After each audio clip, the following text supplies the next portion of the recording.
to Covering the Fields with your host, Joe Ellison. Welcome to a Covering the Fields sports short about Basketball Hall of Famer Pete Maravich. With us today is Rockin' Ronnie McKinnon.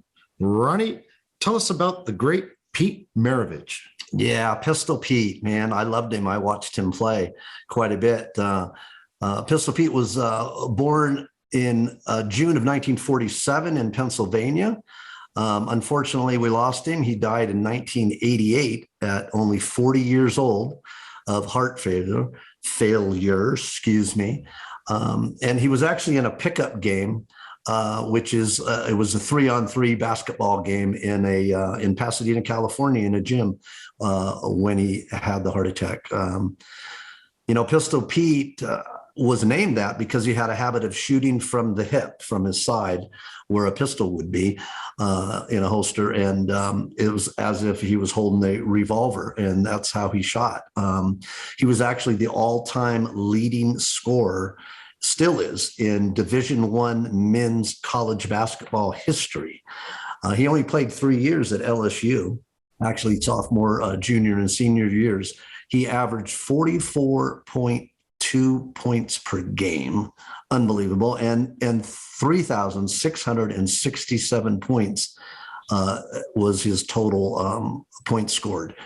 He had a LSU Letterman jacket, actually, and that was sold back then for $117,000. Pistol Pete actually was a great dribbler. He did fancy dribbling and ball handling skills.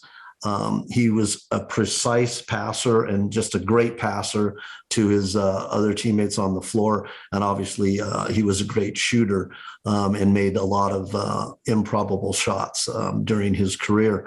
He also ended up as a 10-year NBA player.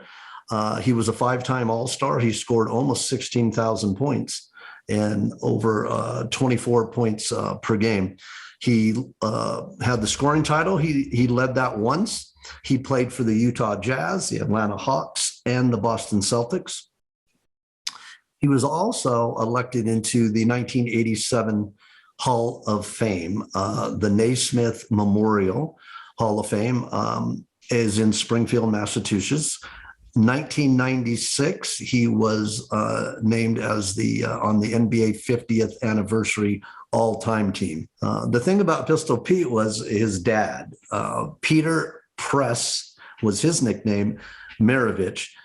Press because he actually sold the Pittsburgh Press newspaper on the streets when he was a kid.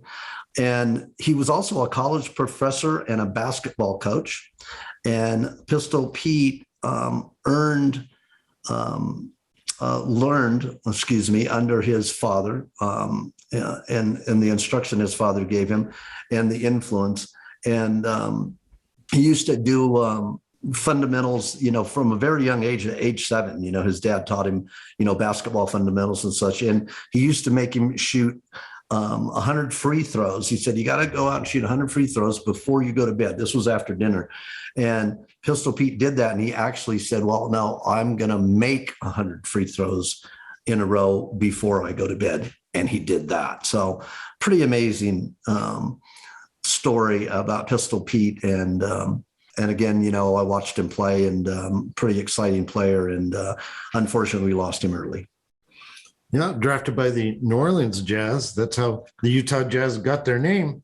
Correct. Obviously, That's Utah right. Not known for their jazz. Correct. Right. That's right. That's right. New Orleans was, and you're right, it was New Orleans Jazz. Yes, exactly. and the movie Pistol Pete, a favorite of mine, one of my favorite sports movies. Haven't seen it in a long time, but it's excellent. And his dad was quite the taskmaster and created this incredible player, his son. Yeah, pretty incredible. And again, sad to lose him. And of course, it's been a while, but I still remember him and got to watch him play. So pretty exciting stuff. Well, thank you, Ronnie, for that excellent sports short. Joe, thanks for having me. You've been listening to Covering the Fields, a CM World Services and the Sage production.